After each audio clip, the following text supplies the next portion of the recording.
Hello. Today class we are going to discuss about complete torque speed curve of three-phase induction machine.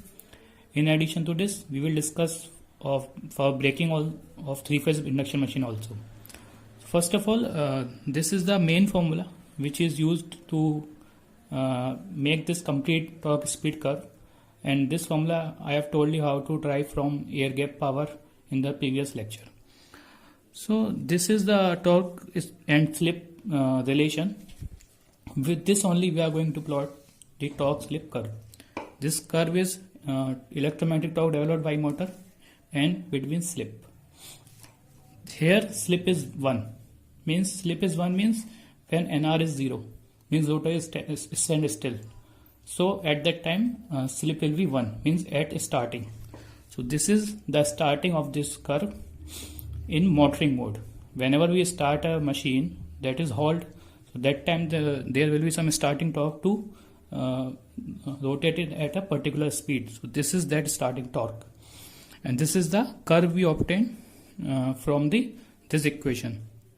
Okay, now in this curve also, this is not a linear, this side is linear, and this region after the maximum torque to the torque when NR is near about NS, this region is the linear region, because in this region slip is very less. This is a region where machine operates and is stable region. I will discuss why it is stable, but in this region machine operates. So during this region slip is very less. Slip is less means this part can be neglected in comparison to this, and hence torque will be proportional to slip only directly. So that's why this region is linear and this is a non-linear region. Next, the maximum torque that can be developed by this machine during starting or during running is known as breakdown torque or pull-out torque. Suppose if any load is having higher load torque than this machine, then machine will not be operating. Machine will come to halt. So it is called the pull-out torque or breakdown torque.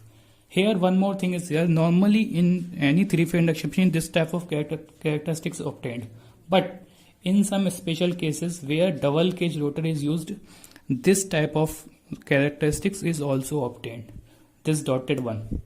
In this dotted one, here torque is higher, and after some time we get some minimum torque. So when machine is started, after some time it produces a very less torque compared to the starting torque. This torque is called pull-up torque. Suppose what is the meaning of this?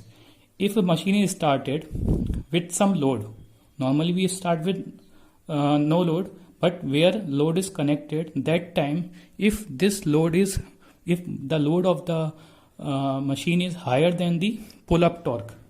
See, okay, this is the torque when we are obtaining machine is running to a certain speed, to get the certain speed. So if load torque is higher than this, so what will happen? This torque is less, load torque is high, so machine will start, but it will not completely run. It will stop because of this pull-up torque. So this is called the pull-up torque. So this torque speed curve is clear. The thing left is why this region is stable up to breakdown torque till this point. See, I have explained this here. I have taken one load. This is my load torque, which is fixed, which is constant with the speed. Normally load is supposed to be like that, and this is constant, and this is my machine torque, what I call electromagnetic torque. So this I have kept here electromagnetic torque. This is load torque, and this is the reason where machine is operating. Suppose somehow what happens, machine torque came to this A1 or A dash. Now at this point what will happen, this TL is greater than TE.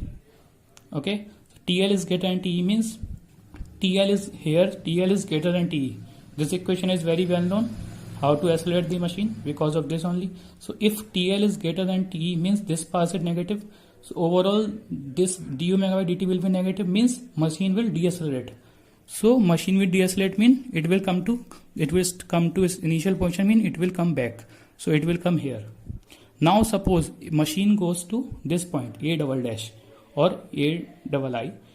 If at this point TE is higher than TL, TE is higher than TL means this positive means d omega by dt is positive means machine will accelerate. So machine will accelerate means it will go to near to synchronous speed. So it will come at A. So machine will be oscillating between these two and it will come to a stable position. That is why this region is called as the stable region, and this is the unstable region. You can verify these things at this point also, B point, and you will find this is unstable point. Clear? Now this Mortling region we have obtained.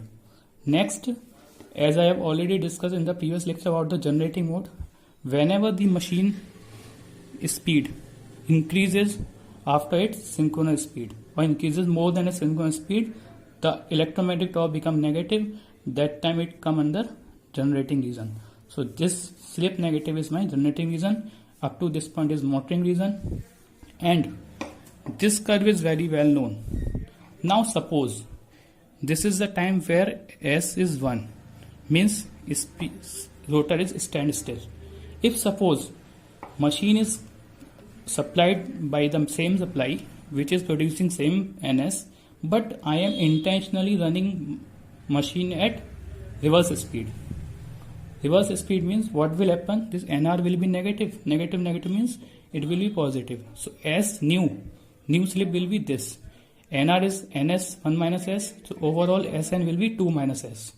So new slip in this region will be 2 minus S. As I mentioned, 1 to 2 minus S. This is 0 and this is minus 1. So in this region we will having slip of 2 minus S, and with this slip how do we calculate this braking torque at this point? So this can be calculated when we put this slip into this equation. So this slip if you will put in this equation, this will be 2 minus S E2 square I2 by R2 plus 2 minus S X2 whole square. So with this equation we can get this plot. Okay, I am not talking about this equation, I will talk later. So this is the complete speed torque curve of a induction machine, where this is braking region, this is motoring region, this is generating region. In motoring region also this is the region where machine operates, this is the stable region, and this is the maximum torque that can be developed. This is the pull-up torque which is in special machines of double cage, and this is the starting torque as I already told. Now see, this I have discussed. Now what is braking?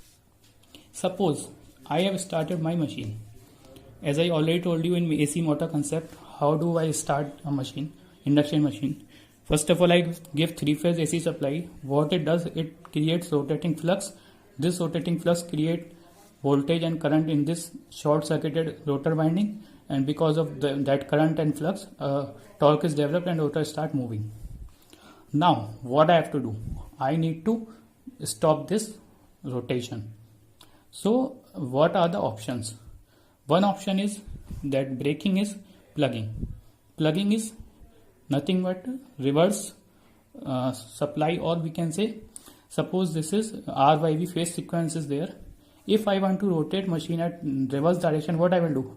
I will just change 2 phase, means I will do it RBY. So with this RBY, the machine phase sequence will be reversed and we will get the rotating flux in negative direction. So plugging is nothing but when we change the phase sequence of the supply in the running condition. Machine is running, NR is there. Suppose in the running condition we have did plugging. So what will happen? This phase sequence will change. We will get new flux rotating in this direction. Already my rotor was moving in this direction, but flux is rotating in this direction. So what it will do? It will try to rotate this flux into opposite direction. Okay, so because of this incident, what will happen? The current induced in this rotor will be opposite to that previously it was moving with NR. So that will again try to move it in this direction. So machine will come first to at standstill because of this flux, and after standstill, if we didn't open this supply, it will start moving in reverse direction. So whenever machine is running and we apply plugging, we need to take care that after plugging, whenever machine is coming near to stop, we should remove this supply. So this is what we call plugging. Clear? Now second thing is DC dynamic braking. See, DC dynamic braking. DC dynamic braking means, see, first initially in plugging, what we did, we just changed the phase sequence. Okay. Now what we will do, if this supply will remove and we give for a DC supply into 2 winding, just open this. If we will give DC supply in this winding, open this, we will definitely not get a rotating flux. We will get a stationary flux at some point. Means we will get a stationary flux. This stationary flux and rotor is already moving because of previous motoring connection. Here I am getting stationary flux. This stationary flux and this rotor is moving in one direction, previous direction. What it will do, because we can say this is moving, this is stationary, or what we can say, this is stationary, this is moving, same thing, but this is moving in opposite direction. So again same thing, whatever happened here, same reverse flux will be there and machine will come to standstill. But here at this DC dynamic braking, it will not go to reverse motoring mode. Okay, DC braking, what we did, we give DC supply, so we will get a stationary flux, but rotor is moving because of its initial moment of inertia. So this is fixed flux, this is moving. We can say this is moving and this is flux fixed. So it will automatically get stopped because of this flux. So and here also this whatever this I am telling, we can get derivation of this torque also. Suppose at the instant when DC dynamic braking is applied, how much torque we will get, and when plugging is applied, how much torque we will get. This derivation are given in book, but concept I am telling. Now come to regenerative braking. Regenerative braking is, as I already told you in this concept, whenever machine speed is going above certain limit, means it is crossing the limit of NS, it is going above synchronous speed, that time this torque become negative, slip is positive, to overall power is negative. Same thing, normally what happens, if we want to run some vehicle, what we do, we take power, this is suppose 3-phase induction fed vehicle, we take power and it moves in the certain direction. Now suppose this one downhill comes, okay, in this time the rotor speed of induction machine is very high, means sufficient higher than the synchronous speed whatever we are getting from the supply. So what will happen, we will go into this region. In this region means we will get power back. So that's why we call it regenerative braking. We are getting the power back because of this action, means this slope is sufficient to increase the speed of this machine higher than the synchronous speed. So machine comes in this region and we get the power back. This is called regenerative braking. Thank you.